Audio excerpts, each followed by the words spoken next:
بسم اللہ الرحمن الرحیم اللہم صلی علی محمد النبی الامی وعلی آلہ وسلم تسلیما۔ یہ جو گزشتہ 29 نمبر حدیث تھی، یہ چونکہ ریکارڈ نہیں ہوئی تھی تو اس کو تھوڑا سا اس میں تھوڑی سی بات کرتے ہیں تاکہ وہ تسلسل برقرار رہے۔ اس میں یہ بات تھی کہ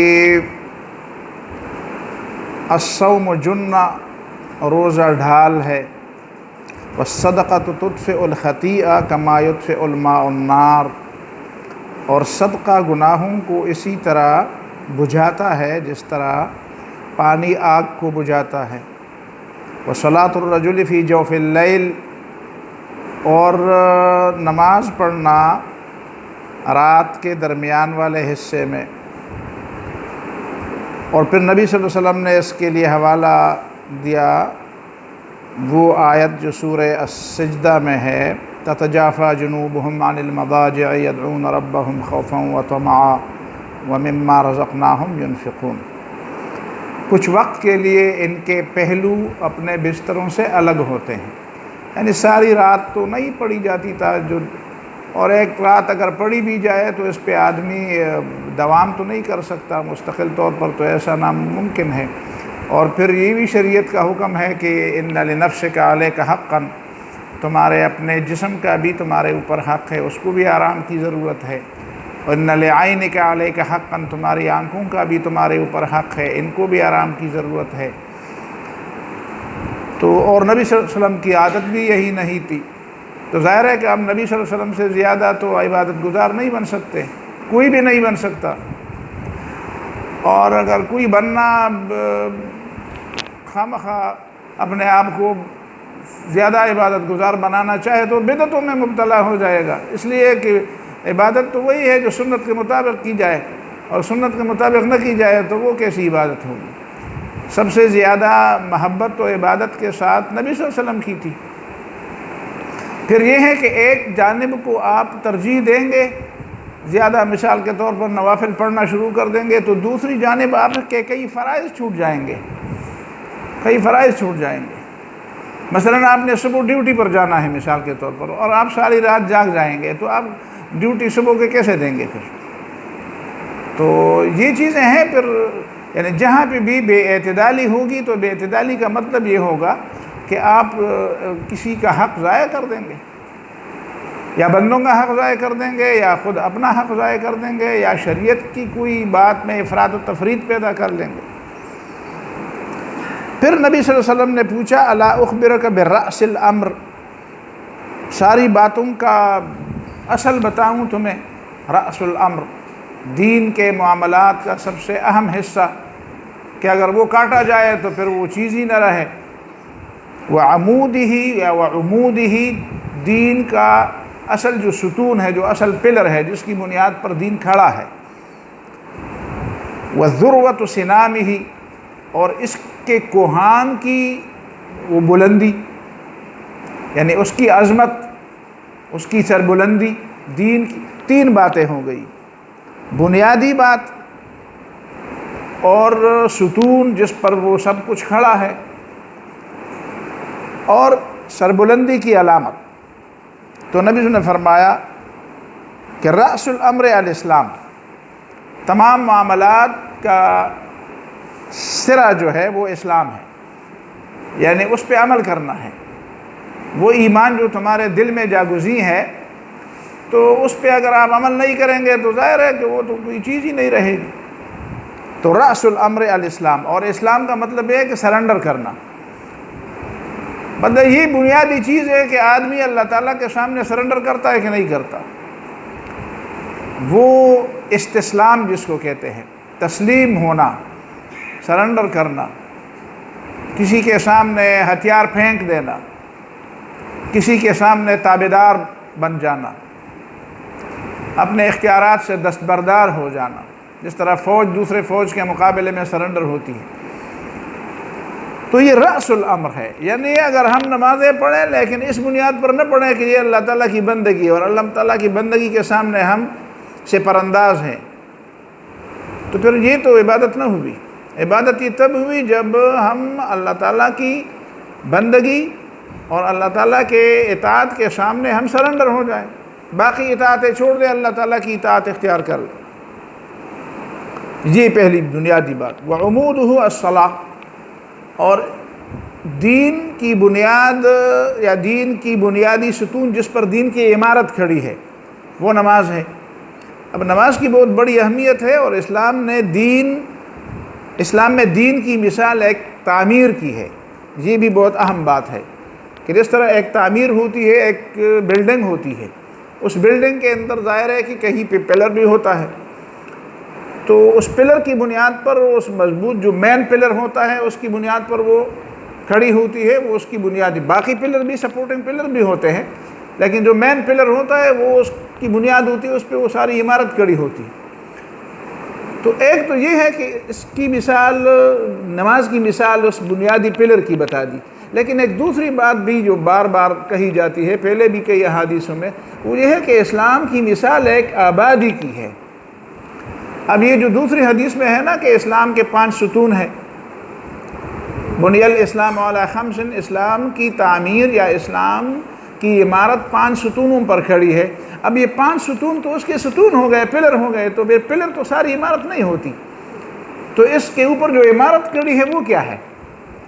تو ظاہر ہے کہ وہ سارے فرائض ہیں، وہ حدود ہے، وہ نواہی ہے، وہ اوامر ہے، وہ عقیدہ ہے، وہ عمل ہے، وہ انفرادی اور اجتماعی احکام ہے، وہ نماز روزے کے علاوہ یہ باقی احکام ہے، جو مطلب یہ ہے کہ معاملات ہے، اور جو نظام حکومت ہے، اور جو نظام اجتماعیت ہے، اور جو خاندان ہے، اور جو مثال کے طور پر لوگوں کے درمیان فیصلے کرنے ہیں، اور جو حاکم اور محکوم اور رائی اور رعیت کے حقوق، یہ سارے کے سارے جہاد سے لے کر صلح اور امن اور مذاکرات اور یہ تمام جو حقوق، یہ سارے کی ساری ایک عمارت ہے۔ اب ہمارے ہاں مشکل یہ ہے کہ ہم نے وہ ستون پکڑ لیے ہیں اور عمارت کو ہم نے سرے سے توجہ ہی نہیں دی، اور ان ستونوں میں جو کلمہ توحید کے بعد جو بنیادی ستون ہے وہ نماز ہے۔ ظاہر ہے کہ نماز آپ کو یہ ساری باتیں سکھائے گی، اور نماز کی مسلسل ادائیگی کا مطلب یہی ہے کہ ہماری زندگی میں اس کے اثرات ہوں۔ لیکن ہمارے ہاں مشکل یہ ہے کہ ہم نماز پڑھتے ہیں تو ہم واقعی نماز گزار ہیں، منز گزار یوں ممکن ہے نا، منز گزار، نماز پڑھ کر پھر اس کو پھینک دینے والے، منز گزار۔ تو یہ باتیں تو نہیں ہونی چاہیے نا، نماز پڑھ کر اس کو پھر یاد رکھیں۔ یاد رکھنے کا مطلب، اب یہ کیوں ہمیں احساس دیا گیا تھا کہ کبھی کپڑے وہ چھینٹے نہ پڑ جائیں، کبھی یہ نہ ہو جائے، کبھی وقت نہ گزر جائے، کبھی یہ نہ ہو جائے، تو میں جاؤں گا تو راستے میں اچھا نماز کا وقت ہوگا تو کہاں پہ، یہ باتیں جس طرح ہمیں یاد ہونی چاہیے، اسی طرح ہمیں نماز کا سبق بھی یاد ہونا چاہیے کہ نماز میں ہم پڑھتے کیا ہے، اس نماز کے اثرات ہماری زندگی پر کیا ہیں۔ تو یہ اسی کو عمود کہا گیا۔ وَذُرْوَةُ صِنَامِهِ الْجِهَادِ، اور رفعت اور بلندی چاہتے ہوں تو جہاد پہ جانے کے لیے تیار ہو جاؤ۔ دیکھیں نا، اسلام کی سربلندی جو ہے وہ جہاد کے ساتھ۔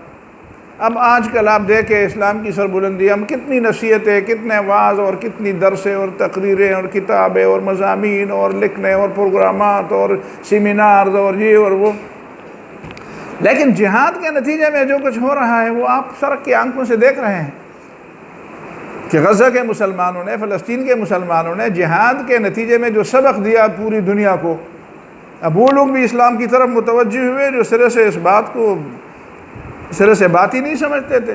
کہیں ان کے حاشیہ خیال میں یہ بات نہیں آتی تھی کہ اسلام بھی کوئی بات۔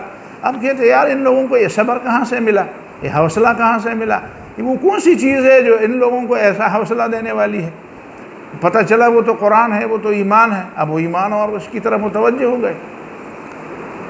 پھر مسلمانوں کی عظمت جو ہے وہ اسی کے ساتھ وابستہ ہے، صرف نمازوں کے ساتھ وابستہ نہیں ہے۔ وَذُرْوَةُ صِنَامِهِ الْجِهَادِ، آپ نمازیں بہت زیادہ پڑھیں، لیکن اگر آپ جہاد نہیں کریں گے تو آپ کو سربلندی نہیں ملے گی۔ سربلندی آپ کو تب، مسلمانوں کو سربلندی تب ملے گی جب آپ جہاد کریں گے۔ جہاد کے نتیجے میں یہ سب، مسلمانوں نے جہاد چھوڑ دیا ہے تو اب پیچھے آ رہے ہیں۔ جب جہاد یہ کر رہے تھے تو پوری دنیا پر غالب تھے۔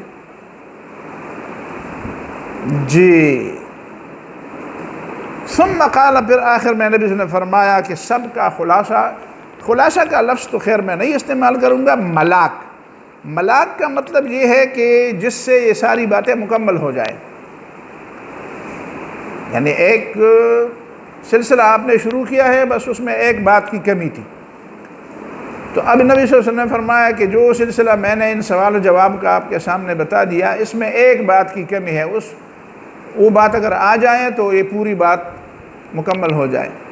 تو بملاک الامر، ان سب کو مکمل کرنے والی اس کا تکملہ، ایک ایسی بات بتاؤں جو ان باقی ساری باتوں کو مکمل کرنے والی چیز ہے، وہ کیا ہے؟ ہاں ہم نے بتایا، ہاں بتائے. تو نبی نے فرمایا فَأَخَذَ بِلِسَانِهِ وَقَالَ كُفَّ عَلَيْكَ هَذَا، اپنی زبان کو پکڑ کر فرمایا اس کو قابو میں رکھو. کف علیک، یعنی اس کو ایسا بھی نہیں کہ اس کو تالا لگاؤ، گنگے بن جاؤ، اس لیے ضرورت کے وقت تو بات ہونی چاہیے، لیکن اس کو قابو میں رکھو. یعنی جو صلاحیتیں اللہ تعالیٰ نے انسان کو دی ہیں، اس میں بعض صلاحیتیں تو بہت خطرناک ہیں. مثلا غضب ہے، غصہ ہے، بہت خطرناک چیز ہے. اسی طرح زبان خطرناک چیز ہے. اسی طرح کسی چیز کے بارے میں حد درجہ اس کی محبت یا حد درجہ اس کی خواہش کرنا، وہ بہت خطرناک چیزیں ہیں. تو یہ چیزیں تو انسان کو پتہ نہیں کیا کیا بنا دیتی ہیں. تو ان چیزوں کو ختم کرنا مقصود نہیں ہے کہ ان کو بالکل کوئی ایسا علاج بتا دیے کہ مجھے غصہ نہ آئے، ایسا علاج بتا دیے کہ مجھے کوئی کسی چیز کی محبت ہو یا کسی چیز کی طلبی میرے سے، یہ تو نہیں ہو سکتا. یہ تو جب تک آپ انسان ہیں یہ چیزیں تو ہوں گی، لیکن ان چیزوں کو قابو میں رکھنا یہ ہے شریعت کی تعلیم. تو نبی نے فرمایا کف علیک ھذا. تو میں نے کہا حضرت معاذ فرماتے ہیں کہ وَإِنَّا لَمُؤَاخَذُونَ بِمَا نَتَكَلَّمُ، کیا باتوں سے بھی ہماری گرفت ہوگی، باتوں کے بارے میں بھی ہماری پکڑ ہوگی. تو نبی صلی اللہ علیہ وسلم نے فرمایا سکلت کا امک، تمہاری ماں تمہیں روئے. وَهَلْ يَكُبُّ النَّاسَ فِي النَّارِ عَلَى وُجُوهِهِمْ أَوْ عَلَى مَنَاخِرِهِمْ إِلَّا حَصَائِدُ أَلْسِنَتِهِمْ. یہ جو جہنم میں اوندے منہ پڑے ہیں یہ تو زبان نے کاٹے ہیں، یہ تو زبان کی فصل ہے جو اس نے کاٹی ہے. جس طرح درانتی سے لوگ فصل کاٹتے ہیں، پہلے فصل کڑی ہوتی ہے. اب دیکھتے ہیں نا آج کل مکئی کی فصل ہے، کڑی ہے کئی جگہ پہ، اور کئی جگہ پہ اس کو درانتی سے کاٹ کر اس کو گرا دیا گیا ہے. تو پہلے فصل کڑی ہوتی ہے، پھر آپ درانتی سے کاٹتے ہیں تو اسی طرح یہ جو لوگ جہنم میں اوندے منہ گرے ہوئے ہیں، یہ اپنی زبان نے ان کو گرایا ہوا ہے. اس کا مطلب یہ ہے کہ جو زبان سے کفر کا کلمہ ادا کرتا ہے، کفر کی باتیں بکتا ہے، جس طرح آج کل یہ لوگ خدا، رسول، آخرت کے بارے میں اسی طرح بے مہار لگے ہوتے ہیں، ان کو علم نہیں ہوتا، لیکن وہ اللہ کے بارے میں بھی باتیں کرتے ہیں، حدیث قرآن کے بارے میں بھی، حدیث کے بارے میں. کچھ ایسے لوگ ہیں جو بظاہر لوگوں کو اہل علم نظر آتے ہیں، وہ بھی قرآن حدیث کے بارے میں ایسی بے لگام باتیں کرتے ہیں تو تباہ ہو گئے. باقی لوگ ان کے تھے یار مولوی صاحب ہے وہ اس طرح کرتے ہیں تو میں نے کیا تو کیا ہوا. بھائی وہ تو برباد ہے، تو تم اپنے آپ کو کیوں برباد کر رہے ہو؟ اور اگر کفر کی بات نہ بھی ہو لیکن گناہ کی بات ہو تب بھی جہنم میں جانے والی چیز ہے. مثلا کسی نے کسی کو تانے دیے، کسی نے کسی کے اوپر الزام لگایا، کسی نے کسی کے بارے میں جھوٹ پروپیگنڈا کیا. آج کل جتنے جھوٹ پروپیگنڈے ہوتے ہیں تو اس کا مطلب یہی ہے کہ یہ چیزیں تو جہنم میں لے جانے والی ہیں. تو کبھی گناہ کی بنیاد پر جہنم میں بھی آدمی جاتا ہے، گناہ کی بنیاد پر بھی آدمی جہنم جاتا ہے، اور کفر کی بنیاد پر بھی آدمی جہنم جاتا ہے. تو وہ چیزیں جو زبان کے غلط استعمال کی بنیاد پر انسان کو جہنم میں لے جانے والی ہے وہ بتا دی نبی صلی اللہ علیہ وسلم نے. اسی لیے اس کا علاج بھی بتا دیا کہ اپنے زبان کو قابو میں رکھو. جہاں ضرورت ہو تو بات کر لو، جہاں ضرورت نہ ہو تو خاموش رہو. خاموشی میں کبھی آپ کو پچھتاوا نہیں ہوگا سوائے بعض صورتوں کے کہ جہاں پہ حق بات کرنے کی ضرورت تھی اور آپ نے کہا کہ یار میں کر لیتا تو اچھی بات. لیکن زبان غلط استعمال ہو جائے تو ہمیشہ پچھتاوا ہوتا ہے، کیونکہ استعمال کرنے میں جو خطرات ہیں وہ بہت زیادہ ہیں. اسی لیے تو اللہ تعالیٰ نے اس کو 2 بکسوں میں بند کر دیا ہوا ہے کہ 2 تالے آپ کھولیں گے تو اس کا مطلب یہ ہے کہ سوچ سمجھ کر کھولیں گے، لیکن یہ تالے ایسے نہیں ہیں بس آٹومیٹک کھلتے ہیں، اس لیے ہمیں اس میں پتہ ہی نہیں چلتا. تو ہاں خیال اس لیے نہیں ہوتا. اللہ تعالیٰ ہم سب پر رحم فرمائے. یہ اس حدیث کی بات ہو گئی۔ اب آتے ہیں دوسری حدیث کی طرف، جو ہے حدیث نمبر 30۔ وہ ہے عن ابی ثعلبۃ الخشنی جرثوم بن ناشر رضی اللہ عنہ عن رسول اللہ صلی اللہ علیہ وسلم قال، نبی صلی اللہ علیہ وسلم نے فرمایا، ان اللہ فرض فرائض فلا تضيعوها، اللہ تعالیٰ نے کچھ باتوں کو فرض قرار دیا ہے، ان کو ضائع مت کرو۔ وحد حدودا فلا تعتدوها، اور اللہ تعالیٰ نے کچھ حدود مقرر کیے ہیں تو ان حدود سے تجاوز نہ کرو۔ وحرم اشیاء، اور اللہ تعالیٰ نے کچھ چیزوں کو حرام قرار دیا ہے، فلا تنتہکوها، تو ان کی بے احترامی نہ کرو، ان کی توہین نہ کرو۔ حرام کا ارتکاب کرنا گویا کہ اس کی توہین کرنا ہے۔ حرام کا مطلب یہ ہے کہ یہ محترم ہے، محترم کا مطلب یہ ہے کہ اب ان کو ہاتھ نہ لگاؤ، ٹھیک ہے۔ اب آپ اس کو ہاتھ لگاتے ہیں تو گویا کہ آپ اللہ تعالیٰ کے حکم کی توہین کرتے ہیں۔ اور حرام کا مطلب، محترم کا مطلب ہے کہ وہ امر محترم ہے، وہ چیز محترم نہیں ہے۔ کبھی کبھی وہ چیز، مثلا انسان کی بے احترامی حرام ہے تو انسان محترم ہے تو اس کی بے احترامی حرام ہے، لیکن شراب حرام ہے، اس کا مطلب یہ ہے کہ وہ شراب میں کوئی احترام ہے۔ اس کا مطلب یہ ہے کہ شراب کو ہاتھ لگانا یہ گویا کہ اللہ تعالیٰ کے حکم کی بے احترامی ہے۔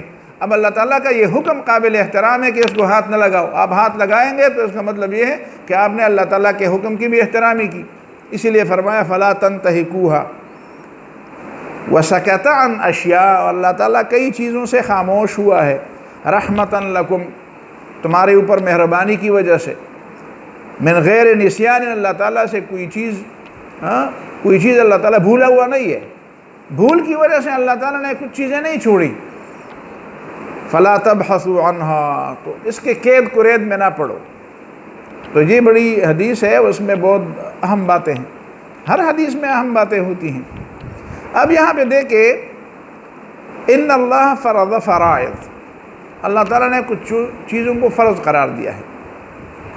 اب دیکھیں، صرف عقیدے کی اہمیت نہیں ہے، عمل کی بھی اہمیت ہے۔ ان سارے باتوں کا تعلق عمل کے ساتھ ہے، فرائض جو ہے وہ عمل کے ساتھ اس کا تعلق، اور قرآن مجید میں بھی بار بار عمل کی طرف تلک الجنۃ التی اورثتموها بما کنتم تعملون، بما کنتم تعملون، تو جنت کے بارے میں بھی قرآن نے یہی بتایا کہ بما کنتم تعملون، عمل کے نتیجے میں تمہیں، اچھا بے شمار آیات ہیں اس موضوع پر۔ تو اس میں کچھ تو اوامر اور نواہی ہیں، تو فرض فرائض میں اوامر ہیں، کچھ چیزوں کو اللہ تعالیٰ نے فرض قرار دیا ہے، جن کا اللہ تعالیٰ نے حکم دیا ہے یا اللہ کے رسول صلی اللہ علیہ وسلم نے حکم دیا ہے۔ اور وحرم اشیاء، کچھ چیزوں کو اللہ تعالیٰ نے حرام قرار دیا ہے، یہ نواہی ہیں۔ ان دونوں باتوں کو ملا کر دین بنتا ہے۔ لیکن اس میں ایک تیسری چیز بہت اہم ہے، وحد حدودا فلا تعتدوها، اس حدیث میں اس کی جو اہمیت ہے، یہ وحد حدود والی بات بہت، یہ باقی باتیں تو ہوتی ہے، اوامر نواہی کی باتیں تو تقریباً ہر جگہ پہ ہوتی ہے، لیکن یہ جو بات ہے وحد حدودا، کچھ چیزوں کی اللہ تعالیٰ نے پابندی، تو ان تینوں باتوں کی آج تشریح ہوگی تھوڑی سی۔ لیکن سب سے پہلی بات تو یہ ہے کہ ان اللہ فرض فرائض، اللہ تعالیٰ نے کچھ چیزوں کو فرض قرار دیا ہے۔ اس میں سے کچھ لوگوں کو غلط فہمی ہوتی ہے اور وہ یہ سمجھتے ہیں کہ بس اللہ تعالیٰ نے جو فرائض، جو چیزیں فرض قرار دی ہے وہ ہمارے لیے کافی ہے، نبی صلی اللہ علیہ وسلم کی تو یہاں پہ بات نہیں آئی۔ حالانکہ اللہ تعالیٰ کبھی کسی چیز کو براہ راست فرض قرار دیتا ہے، اور کبھی نبی صلی اللہ علیہ وسلم جو رسول ہے اس رسول کے ذریعے کسی چیز کو حرام یا فرض قرار دیتا ہے۔ اب دیکھیں، کچھ چیزیں اللہ تعالیٰ نے خود فرض قرار دی ہیں، لیکن اگر ہم نبی صلی اللہ علیہ وسلم کے تعلیمات کے بغیر ان پر عمل کرنا چاہے تو عمل نہیں کر سکتے۔ مثلا ہم نماز، یہ ایک نماز کو لے لیں جو بہت اہم بات ہے، ابھی ہم نے کہ نماز دین ستون ہے۔ اب اگر ہم صرف قرآن کو لے کر نماز پر عمل کرنا چاہیں تو کیسے کریں گے؟ مثلا ہم نماز پڑھیں گے تو کیسے پڑھیں گے، شروع کیسے کریں گے، کتنی نمازیں پڑھیں گے، ایک نماز میں کتنی رکعتیں پڑھیں گے، ان نماز کے پڑھنے کی جو شرائط ہے یا جو ارکان ہے، ٹھیک ہے، جو شرائط ہے جو اس سے پہلے ہمیں پوری کرنی پڑتی ہے، اور جو ارکان ہے جو اس کے اندر ہے، مثلا رکوع اور قیام اور قرات اور یہ، تو یہ ہم نبی صلی اللہ علیہ وسلم سے سیکھے بغیر ہم اقیم الصلاۃ پر کیسے عمل کر سکتے ہیں؟ تو ان لوگوں کی یہ بات انتہائی درجہ یہ جہالت کی بات ہے کہ جو یہ سمجھتے ہیں کہ بس اللہ تعالیٰ نے فرائض مقرر کیے ہیں ان پر عمل کرو، اور اس میں تو رسول اللہ صلی اللہ علیہ وسلم کا ذکر ہی نہیں آیا ہے۔ تو آپ ان سے پوچھیں کہ وہی فرض کرے ہم اللہ تعالیٰ کے ایک فرض نماز پر عمل کرتے ہیں، تو نبی صلی اللہ علیہ وسلم کے بغیر آپ مجھے بتائیں کہ کیسے اس پر عمل کریں گے، رکعتیں کتنی پڑھیں گے، نمازیں کتنی پڑھیں گے؟ اب ایک بے وقوف ہے اس موجودہ زمانے میں، وہ کہتا ہے کہ یہ جو کہتے ہیں کہ معراج سے نماز فرض آ گئی، کہتے ہیں یہ بے وقوفی کی بات ہے، وہ خود بھی وقوف ہے، اس لیے کہتے ہیں نماز تو پہلے سے فرض تھی۔ بھائی نماز پہلے سے فرض تھی، لیکن کتنی نمازیں فرض تھی؟ پہلے سے فرض تھی تو کتنے لوگوں کو معلوم تھی؟ تو ہمارے ہاں جو 5 نمازیں ہیں، یہ 5 کی تعداد یہ معراج سے نبی صلی اللہ علیہ وسلم نے یہ تحفہ لے آئے۔ پہلے تو 5 نمازیں نہیں تھی، کچھ لوگوں نے کہا کہ 1 نماز تھی، کچھ لوگوں نے کہا کہ صبح اور شام کی 2 نمازیں تھی یا 3 نمازیں تھی، تو جتنی بھی نمازیں تھی لیکن 5 نہیں تھی۔ 5 نمازوں کا حکم معراج سے واپسی پر نبی صلی اللہ علیہ وسلم نے گویا کہ اپنی امت کے لیے تحفے کے طور پر، تو یہیں پہ یہ بات ذہن میں رہے کہ ان اللہ فرض فرائض میں یہ باتیں شامل ہے کہ جو بھی اللہ تعالیٰ نے نماز فرض کی، اللہ تعالیٰ نے روزہ فرض کیا، اللہ تعالیٰ نے حج فرض کیا، اللہ تعالیٰ نے زکوٰۃ فرض کی، آپ ان ساری چیزوں سے یہ حقوق العباد فرض کی، یہ جتنے بھی حقوق العباد ہے، بندوں کے حقوق ہیں، یہ جو خاندان کا نظام ہے، سمجھ میں آتی، یہ جو معاملات ہیں، بھئی ہر حقدار کو اس کا حق، لا تأکلوا اموالکم بینکم بالباطل، اپنے مالوں کو اپنے درمیان غلط طریقوں سے مت کا۔ اب وہ غلط طریقے کیا ہیں؟ تو کچھ قرآن نے بیان کر دیے اور کچھ نبی صلی اللہ علیہ وسلم نے حدیث میں بیان کر دیے۔ تو کسی بھی فرض پر یا کسی چیز سے منع جو حدیث نے، جو قرآن نے منع کیا ہے، ان ساری باتوں پر عمل بغیر سنت رسول کے نہیں ہو سکتا۔ اب کوئی بھی حکم لے لے قرآن کا، اس پہ سنت رسول کے بغیر عمل نہیں ہو سکتا۔ یہ ہے فرض فرائض۔ دوسری بات اس میں اہمیت اس کی یہ ہے کہ اسلام نے فرائض کی بات کی ہے، دیکھیں نا، حقوق اور فرائض دونوں اہم ہیں، دیکھیں نا، انسان کے کچھ حقوق بھی ہیں اور انسان کی کچھ ذمہ داریاں بھی ہیں۔ اسلام کا طریقہ یہ ہے کہ وہ حقوق اور فرائض دونوں کی بات کرتا ہے، صرف یہ بات نہیں کرتا کہ آپ کے یہ حقوق ہیں، ایک ہمسائے کے دوسرے ہمسائے کے اوپر یہ حق ہے، غریب کے لیے مالدار کے اوپر یہ حق ہے، بچے کا باپ پر یہ حق ہے، میاں بیوی کے ایک دوسرے پر یہ حقوق ہیں، بڑے چھوٹوں کے ایک دوسرے پر یہ حقوق ہیں۔ اب دیکھیں نا، حقوق کی بات ذرا میٹھی لگتی ہے، اچھا مجھے تو پتہ نہیں تھا، ہمیں یہ پتہ نہیں تھا کہ ہمارے یہ حقوق بھی ہیں، اچھا اس کے بعد ہم تو اس کے لیے لڑیں گے۔ ہم کبھی بات کرتے ہیں تو کہتے ہیں اوہ میں تو ابھی پتہ چلا کہ ہمارے یہ حقوق بھی ہیں۔ تو یہ لوگوں کو بڑی پیاری لگتی ہے یہ بات کہ اچھا مجھے تو اپنے حق کے بارے میں نہیں پتہ تھا، ابھی مجھے پتہ چل گیا کہ میرے اتنے حقوق بھی ہیں۔ اب رسول اللہ صلی اللہ علیہ وسلم اور اسلام میں یہ بات ہے کہ وہ بات تو دونوں کی کرتے ہیں، لیکن اس میں سب سے زیادہ اہمیت حق کی بجائے فرض کو دیتے ہیں کہ بھئی تمہارے فرائض بھی ہیں، فرض فرائض، کچھ تمہاری ذمہ داریاں بھی ہے۔ یہ وہ بنیادی فلسفہ ہے کہ اس کو سمجھنے کی ضرورت ہے۔ قرآن مجید میں جو بعد میں فرمایا ان مع العسر یسرا، اس کا مطلب اس کے ساتھ بہت گہرا تعلق ہے۔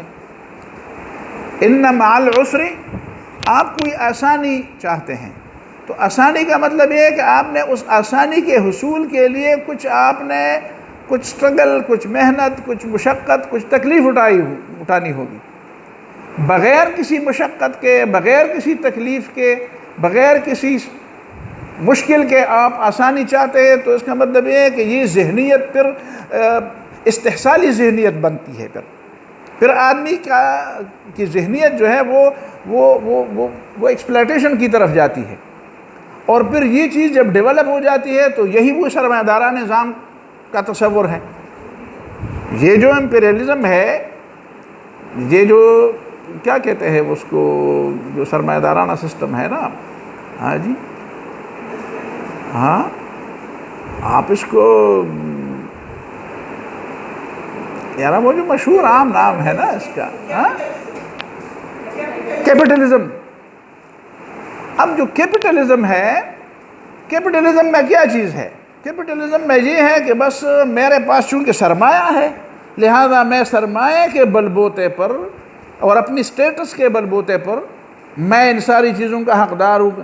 دیکھیں نا، وہ جو کہتے ہیں سرمایہ سرمایہ کو کھینچتا ہے، پشتو میں بھی مطلب ہے نا، وہی پیسہ پہ پیسہ پسیزی، پیسہ پہ پیسہ پسیزی۔ وہ جو لوگوں نے ایک مثال بنایا کہ کسی کے پاس مثال کے طور ایک اٹھنی تھی اور وہی بہت زیادہ پیسے پڑے ہوئے تھے، تو یہ وہ اٹھنی یا چونی جو تھی، چونی جانتے ہیں آپ میں سے کوئی نہیں جانتا ہوگا، وہ سکے کائن ہوتے تھے نا، سکے ہوتے تھے، ہاں، اتانیز اور سلورانیز چلتا وہ گو رہا ہے چلتا کہ پفانو مشاران میں تک وہ سکھے ہوئے۔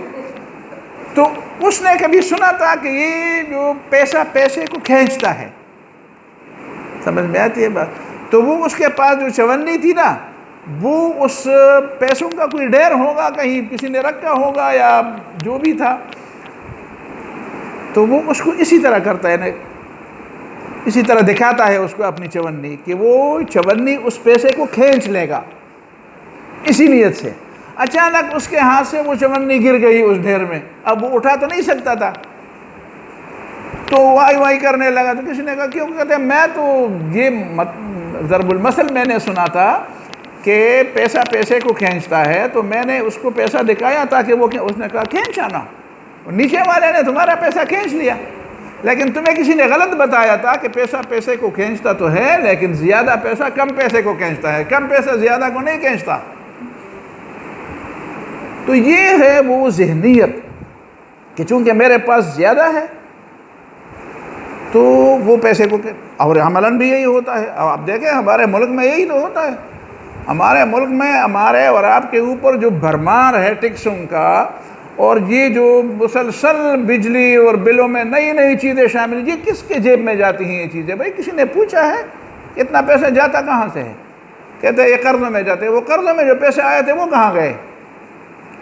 وہ جو قرضوں میں پیسے جاتے ہیں، تو قرضوں میں جو آئے تھے، قرض جو تم نے لیے تھے وہ کہاں گئے؟ بھائی وہ لوگ کھا گئے۔ تو یہی جو غریبوں کا پیسہ چوس کر ان کے پاس جو آتا ہے، یہ وہ ذہنیت ہے جو حقوق لینے کی ذہنیت تو ہے، لیکن فرائض کی ادائیگی کی ذہنیت۔ ہمارے ہاں دیکھیں نا، ہمارے ملک کے لوگوں کے بارے میں باہر کی دنیا کیا کہتی ہے؟ باہر کی دنیا میں آپ پوچھے، کہتے ہیں پاکستانی کس کو کہتے ہیں؟ کہتے ہیں پاکستانی اس کو کہتے ہیں جو کام نہ کرنے کی تنخواہ لیتا ہو اور کام کرنے کی رشوت۔ جب اس کو کوئی کرسی مل جاتی ہے، کہتے ہیں کرسی تو میری ہے، یہ تو میری، اور تنخواہ تو میرا حق ہے، یہ تو حکومت مجھے دے گی، میں کام کروں یا نہ کروں، لیکن اگر میں کام کروں تو اس کے تم نے الگ پیسے دینے ہوں گے۔ تو یہ جو ہے وہ فرائض والے نہیں ہے، جہاں پہ کسی کی ذہنیت اور کسی کی تربیت ایسی نہیں ہوئی۔ تربیت کرنے والے کون ہے؟ کون اس طرح کرے گا؟ جو اوپر بیٹھنے والے ہیں وہ تو یہی ہے، وہ تو استحصال والے ہیں۔ تو اسلام نے سب سے پہلے جو بات کی وہ یہ، اور یہی چیز جو ہے وہ اس نے اس کی بنیاد پر کمیونزم اور سوشلزم والوں نے یہی تو لڑائی کر دی کہ غریب کو کہا دیا کہ تمہارا اس کے اوپر حق ہے۔ غریب کو یہ نہیں کہا کہ تمہارا بھی فرض ہے، اور مالدار کو یہ نہیں کہا کہ تمہارا فرض ہے کہ تم اس کو کھانا کھلاؤ۔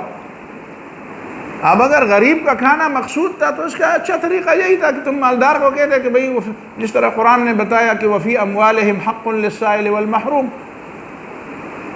تمہارے مالوں میں حق ہے۔ غریب کو نہیں کہا کہ تمہارا حق اس نے لیا ہے اور اس کے مال میں تمہارا حق ہے، مالدار کو کہہ دیا کہ تمہارے مال میں اس غریب کا حق ہے۔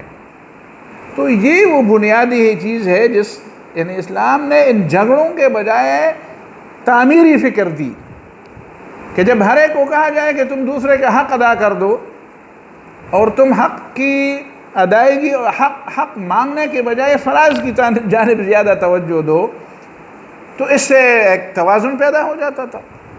اب سرمایہ دارانہ نظام نے ایک دوسرے قسم کا عدم توازن کی بنیاد رکھی کہ اس نے استحصال کی بنیاد پر کہ چونکہ بس میرا حق ہے کہ میں، اور یہی بات اس نے غریب کو، کمیونزم نے غریب کو یہ بات سکھا دی کہ یہ مالدار کے پاس جو زیادہ پیسہ ہے، یہ تمہارے حصے والا پیسہ اس کے پاس ہے، تو جاؤ اس کو گلے سے پکڑو، چھین لو اس سے اس کا حق۔ یہ وہ بنیادی بات ہے جو بہت اہم تھی۔ ان اللہ فرض فرائض، اللہ تعالیٰ نے کچھ چیزوں کو فرض قرار دیا ہے، فلا تضيعوها، تو ان کو ضائع مت کرو۔ اب دیکھیں نا، ضائع وہ چیز ہوتی ہے جس میں انسان کا فائدہ ہوتا ہے۔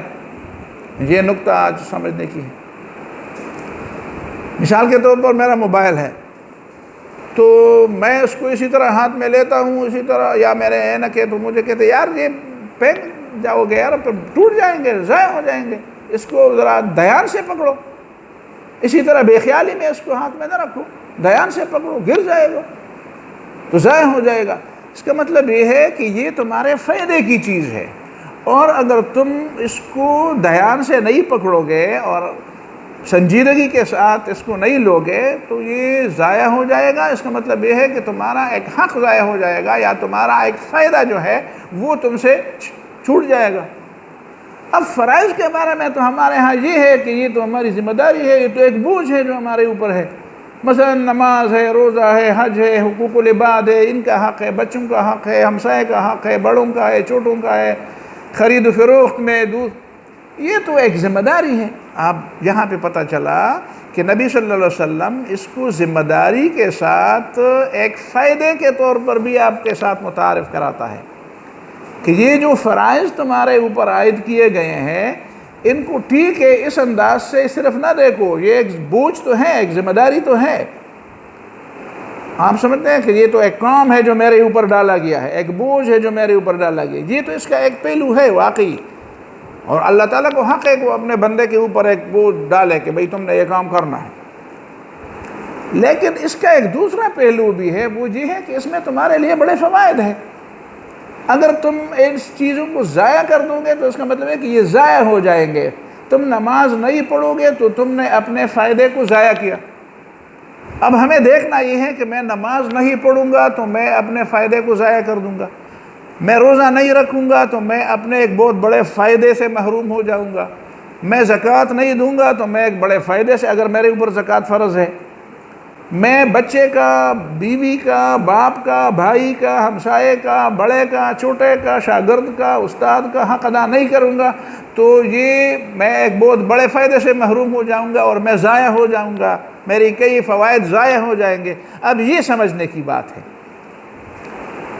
یہ چیز ہمیں سکھاتی ہے کہ ان نماز میں، روزوں میں، حج میں، زکوٰۃ میں جو فرائض حقوق اللہ اور حقوق العباد میں انسان کے لیے بہت بڑے فوائد رکھے ہیں۔ اب ظاہر ہے کہ یہ فوائد مادی تو نہیں ہو سکتے۔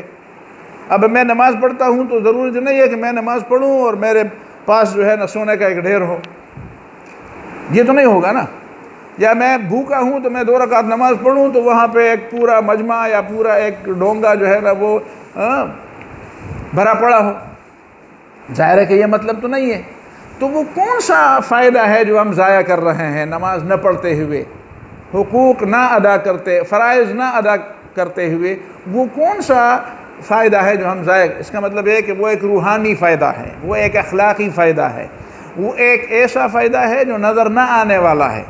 اب آپ دیکھ لیں کہ نماز میں انسان کی انسانیت کے لیے وہ کیا فوائد ہیں۔ اب دیکھیں نماز کے بارے میں آپ دیکھیں تو آپ طہارت سے لے کر، وقت کی پابندی سے لے کر، آپ ڈسپلن سے لے کر، آپ خاموشی سے، ساری چیزیں آپ نماز کے ایک ایک شرائط اور ایک ایک ارکان کے ایک ایک حصے کو آپ لے لیں اور پھر اس پہ غور کریں کہ اس کا کیا فائدہ ہے۔ مثلا یہ ہے کہ نماز میں پڑھتا ہوں تو میں اپنے کپڑوں کا خیال رکھوں گا، اپنے جسم کا خیال رکھوں گا کسی ایسی جگہ پر، اچھا پھر میں اوقات کا پابند رہوں گا، پھر میں مسجد جاؤں گا تو مسجد میں کیا کیا ہوگا، مسجد میں لوگ شور بازار میں ہوں اور اچانک میں مسجد میں جاؤں، بازار میں اور ہاں ہو اور چیخیں اور چلانا اور یہ شور و غل، مسجد میں جاؤں تو خاموشی، سب لوگ قبلہ رو، سب لوگ صف میں، جب اقامت ہوتی ہے تو سب کھڑے ہو جاتے ہیں بغیر اس کے کوئی ڈنڈا لے لے اور اس کو کھڑا کر دے کہ بھائی شاباش جلدی کرو نماز قائم ہوگی، لوگ فوراً کھڑے ہو جاتے، لوگ فوراً صفوں میں قبلے کی طرف، پھر جب امام اللہ اکبر تو سب اللہ اکبر۔ تو یہ کچھ چیزیں ہیں جو ہم نے سیکھنی ہے۔ پھر یہ ہے کہ ہم اس میں کیا پڑھتے ہیں، ہم اللہ تعالیٰ کے ساتھ اس میں وعدہ کرتے ہیں، پھر اللہ تعالیٰ کی بارگاہ میں اپنا سر جھکاتے ہیں، پھر جھکانے پر بھی اکتفا نہیں کرتا، سر زمین پر رکھتے ہیں، پھر ایک دفعہ نہیں دوسری دفعہ رکھتے ہیں کہ پہلی دفعہ میں کوئی کمزوری ہو گئی ہے تو دوسری دفعہ میں وہ پوری ہو جائے۔ تو اس کا مطلب یہ ہے کہ ایک پورا سسٹم ہے ایک نماز کے اندر پوری زندگی گزارنے کا، جو اس میں ہم سیکھتے ہیں۔